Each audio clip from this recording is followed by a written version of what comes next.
What is going on, everyone? Chris here. Welcome back. I know some of you guys been waiting on an update for Stage 2 Acura RDX, and I got exciting news for today, guys. Check her out. So I got another RDX. I purchased this car today, and the white one was sold to a good friend of mine, and I'm super excited because also today we are going to install all those parts. This is MHI Stage 2 Turbo, downpipe with catalytic converter. This is high flow converter, intake, intercooler. I got some lines for the turbo. Of course, you need those lines if you are installing it in your RDX, because this is Type R lines. And I got some gaskets, and we're gonna put all those parts in this RDX today. So let's bring the car inside and start working on it. Alright guys, so the first step would be to lift the car, and I am going to remove the shield that is under the car. And the next step would be to drain the coolant.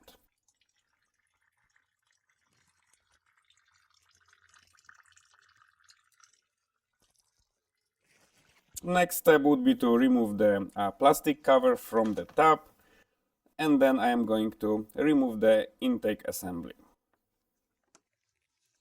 Original intake has a lot of clamps and bolts, brackets connected to it, so we have to remove everything before we are going to remove it completely out of the car. If you guys are doing this for the first time, don't lose any bolts or nuts or any OEM parts, just in case if you want to put this back to stock.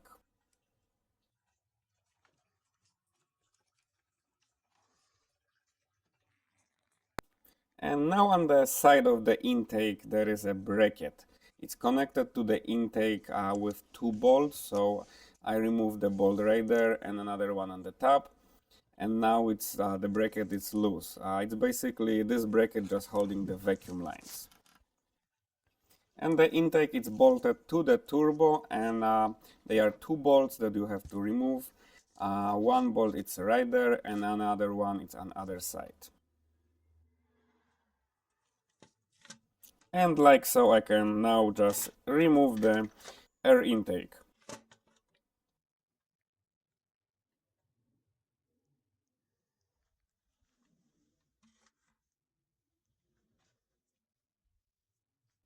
Now we have a better view for the turbo itself, and we got a lot more room, so I'm gonna work my way to remove the turbo itself. I am going to remove it together with the downpipe. You can do this separately, but I see no point of removing the turbo and the downpipe separately, so I'm just doing this as a one piece. I removed the shield that's covering the exhaust, and also I did remove the front O2 sensor. Now I'm going to lose the clamp from the hose that's going from the intercooler to the turbo itself.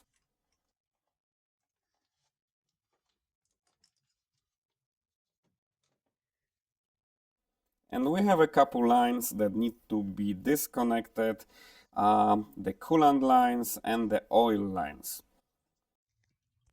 For the oil feed line, you need to have a long extension and remove the bolt from the block, the oil feed line going from the block to your turbo. Also, I did remove the coolant lines from both sides.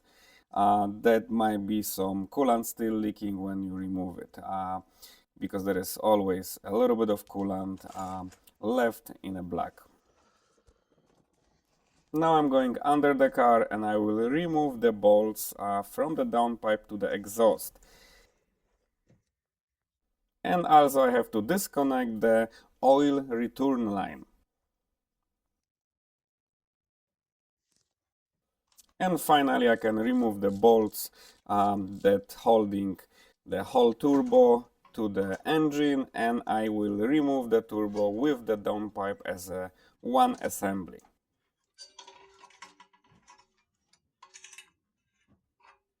So the new stage 2 turbo I did already connect to the downpipe. I of course put the new gasket, and as well I'm gonna use the brand new gasket from the turbo to the engine. This MHI stage 2 turbo is capable of 500 horsepower, so it's gonna be a lot of fun. As you guys remember, my old RDX was making a little bit over 400 horsepower and 26 pounds of boost. I was using E25 fuel mix, so I was mixing E85 with 93 octane fuel, so that was a lot of fun, and I'm going exactly the same thing on this RDX. And now, of course, we have a reverse process. We have to install all the feed lines and the coolant lines and everything back together. And when I have everything connected to the turbo, I am going to install the shield.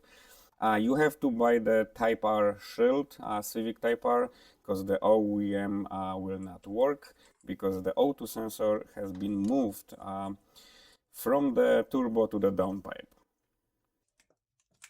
And now it's time for the intake. I got the titanium intake, super nice piece. It's a really tight fitment, but it's work very well. And the next step would be the coolant, of course the OEM coolant. I will also install the K&N filter, because in the OEM box I still have the OEM filter, so I will install the K&N one for the better flow. Our next step would be to change the intercooler, and to do so we have to remove the bumper. You might get away with the OEM intercooler with low boost on this turbo, but I see no point of doing this, because I want to run a little bit higher boost and I want the engine be happy and running cool. So I'm gonna install the bigger intercooler. For the bumper we have a couple bolts on the sides, and we have a clips on the top and a lot of clips and bolts on the bottom. And to remove the OEM intercooler, you don't have to remove the crash beam, but to install the bigger intercooler, you will have to remove it. So either way, I will remove it, but I want it to be smart and try to remove it out without taking the crash beam, and then I found out that I have to remove it anyway. So do yourself a favor and remove the crash beam first. For the intercooler we have two bolts and the bracket that's holding intercooler, and on other side we have the bracket as well, and the pipe that's going, the rubber pipe going to the intercooler.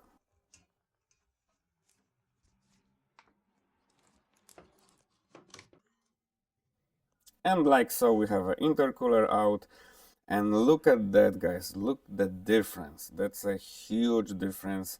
Of course the aftermarket unit, it's heavier but it's bigger, so the car going to run cooler and be more happy.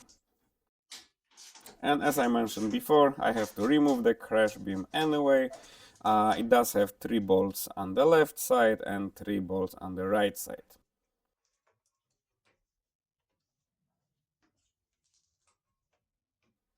And installation with this intercooler are pretty straightforward. 2 bolts on the left side and the hose that's connected to the intercooler. I use the OEM hose. As you guys can see, it's a tight fitment. We're not gonna go with crazy horsepower, so that's not gonna hurt anything, but if you guys like to, you can change that pipe for a bigger one, thicker one. But I see no point, because we're not chasing 1000 horsepower from this car. And one more thing I would like to mention, OEM intercooler, and look at that, guys. That O-ring, it's torn, and that was leaking really badly. This car had 30,000 miles and that was never removed from the car. So yeah, from factory they probably broke it and just installed that way. I installed the brackets that's holding intercooler, and then I will install the crash beam.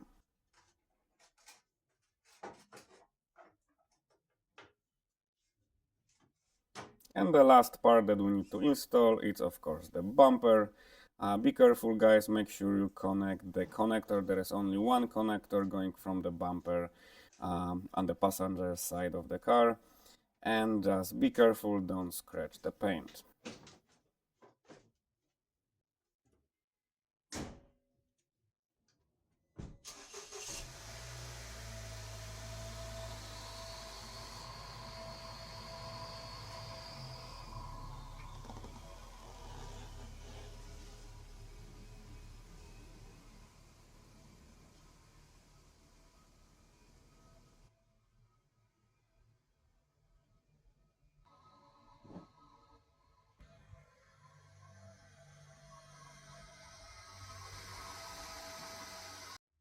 And now the most important part of the whole job is a tune. And for this turbo, it's a custom tune. There is no ready tunes, so you have to go to the tuner or basically do it yourself. I will try to make a different video of how I'm tuning them, what I'm doing with the tune. But if you're not comfortable doing this, or if you've never done this before, I strongly advise to just go to the professional tuner.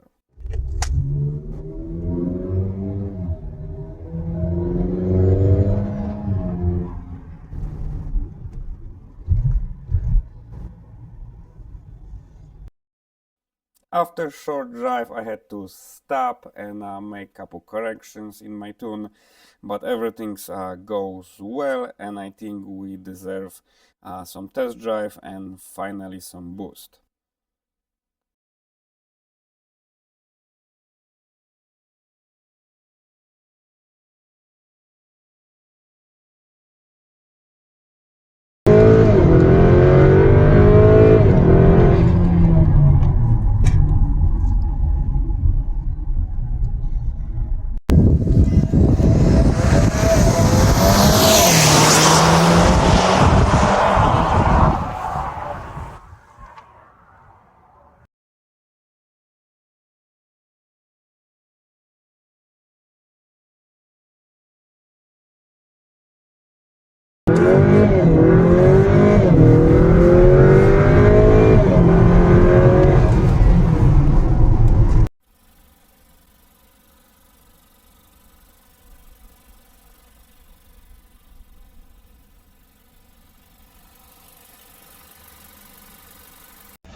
Alright guys, let's take it for a quick drive. I would like to show you how it is running on cruise, on full boost and so on. I got my data logger connected. I just want to see how the car is acting, and I loaded a super soft tune as my starting point, and I would like to see how it is running.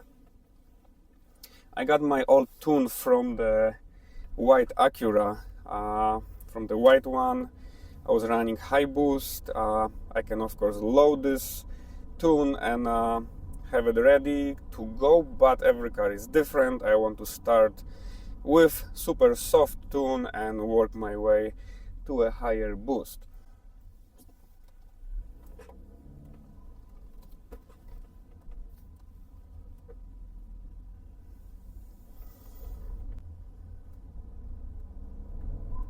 It's reacting on gas super nice, basically like stack turbo. Of course you're gonna lose some spool. That's a part of it when you're installing bigger turbo, but overall it's running nice.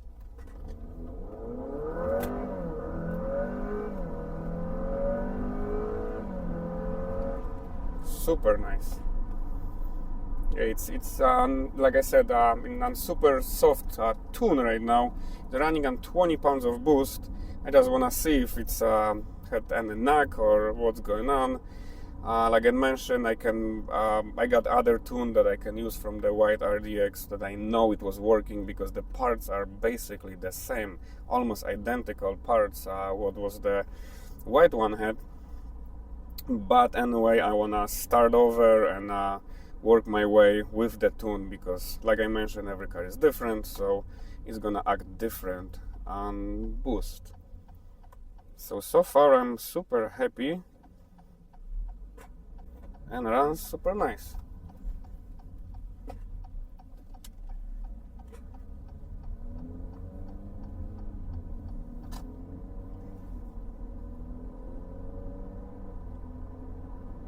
And the inside, you wouldn't tell that it's louder. We just changed the downpipe. The whole exhaust is stuck. So just changing the downpipe. This downpipe got high flow catalytic converter, so didn't make the car louder. I mean, at least inside. The outside probably just tiny bit, but nothing that you would say it's too loud or anything like that for an SUV. Some people don't like to be too loud on the street. Of course, it's a SUV. It's not a race car, right? So yeah, runs good. It's well worth to install those parts. I'm super happy. I'm gonna drive on this tune for a couple of days, and then I will install something more spicy, and probably we're gonna do like maybe E25 tune, something like that. So I will record that and show you guys how it's going. So I'm gonna mix E85 with 93 octane fuel. So yeah, that's all basically. That's covered everything. If you guys gonna have questions, let me know in the comment section, and I'm gonna see you guys later on.